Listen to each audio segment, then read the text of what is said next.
आज मैं आपके लिए लेके आई हूँ गेहूं के आटे की बर्फी। ना तो इसमें मावा डालेंगे, ना ही दूध और ना ही गुड़ डालेंगे।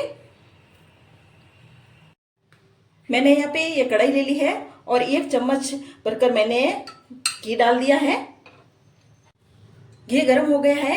अब इसमें डाल देंगे 15 बादाम को मैंने इस तरह से टुकड़े कर लिए हैं। साथ ही हम डाल देंगे काजू, या मैंने 12 काजू के टुकड़े कर लिए हैं। अब इन दोनों को घी में हम इस तरह से भून लेंगे। अब यहाँ मैं डाल दूंगी 1 कटोरी तरबूज के बीज। साथ ही मैं डाल रही हूँ 10 पिस्ता। अब इन सबको हम मिक्स कर लेंगे और घी में धीमी आंच पर फ्राई करेंगे। अब इनको बहुत ज़्यादा नहीं भूनेंगे, बस अब ये भून गए हैं और गैस को हमने बंद कर लिया है। अब इनको हम एक प्लेट में निकाल लेते हैं। अब ये काजू, बादाम, पिस्ते सब ठंडे हो गए हैं। अब इनको मिक्सर जार में डालकर दरदरा पीस लेंगे। इन सबको हमने ऐसे दरदरा पीस लिया है। अब मैं इसी कढ़ाई में डाल दूंगी 1 कप घी। घी गर्म हो गया है। अब मैं यहाँ डाल रही हूँ इस कटोरी से 2 कटोरी गेहूं का आटा। इस गेहूं के आटे को हम मीडियम आंच पर इस तरह से सेक लेंगे। गेहूं के आटे को हम इस तरह से अच्छी तरह से मिक्स करेंगे और गैस को हम मीडियम आंच पर ही रखेंगे, क्योंकि गेहूं का आटा बहुत जल्दी लग जाता है। आटे को मुझे मीडियम आंच पर भूनते हुए 7-8 मिनट हो गए हैं। आटे का अब हल्का हल्का कलर चेंज होने लगा है। आटे को हम थोड़ा और भूनेंगे। ज़्यादा आंच पर आटे को नहीं भूनना है, नहीं तो आटा अच्छे से नहीं भुनेगा और कच्चा रह जाएगा। आटे को भूनते हुए मुझे 12-13 मिनट लग गए हैं और आटा अच्छे से भुन गया है। अब इसमें से खुशबू आने लगी है।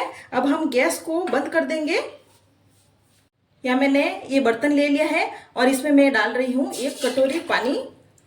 अब ये पानी गर्म हो गया है। अब इसमें मैं डाल रही हूँ 1 कटोरी चीनी। चीनी को पानी में मेल्ट होने देते हैं।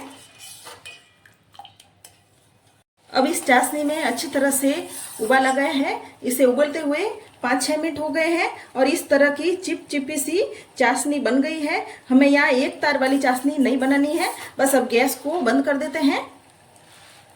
यहाँ हमने बर्फी जमाने के लिए ये प्लेट ले ली है और प्लेट में मैं घी लगा रही हूँ। ये बर्फी नीचे चिपके नहीं। ये मिक्सर अब हल्का हल्का गर्म है, एकदम से पूरी तरह से इसको ठंडा नहीं करना है। अब इसमें जो हमने चाशनी की थी उसको डाल देते हैं थोड़ा थोड़ा करके। ये हमने थोड़ा डाला है। ड्राई फ्रूट है जो हमने पीस लिए थे, उनको इस तरह से मिक्स कर लेंगे। इन सबको अच्छी तरह से मिक्स करेंगे। ये मिक्सर एकदम से गाढ़ा हो गया है। अब जो हमारी बची हुई चाशनी है उसको भी पूरा इसमें डाल देंगे। अब इसको अच्छे से वापस से हम मिक्स कर लेंगे। इस तरह से हमने मिक्सर को अच्छी तरह से मिक्स कर लिया है। अब हम इस प्लेट में इस मिक्सर को डाल देंगे। गरम गरम ही हमें इस मिक्सर को प्लेट में डालना है। ठंडा होने के बाद ये एकदम से जम जाता है। मिक्सर इसमें डाल लिया है और प्लेट में इस तरह से इसको फैलाएंगे। को हमने फैला लिया है। अब इस पर डाल देंगे बादाम की कतरन। इसको भी इस तरह से अंदर की तरफ प्रेस कर लेंगे। अब ये बर्फी ठंडी हो गई है। अब इसको इस तरह से मैं चाकू से कट कर रही हूँ। कट करने से ही पता चल रहा है कि बर्फी एकदम परफेक्ट बनी है। आटे की बर्फी बनकर एकदम से तैयार है। इस तरह से एकदम टेस्टी बर्फी बनी है। खाने में भी ये बहुत टेस्टी है और बर्फी का बहुत ही अच्छा कलर आया है। रेसिपी पसंद आए तो मेरे चैनल को सब्सक्राइब करें।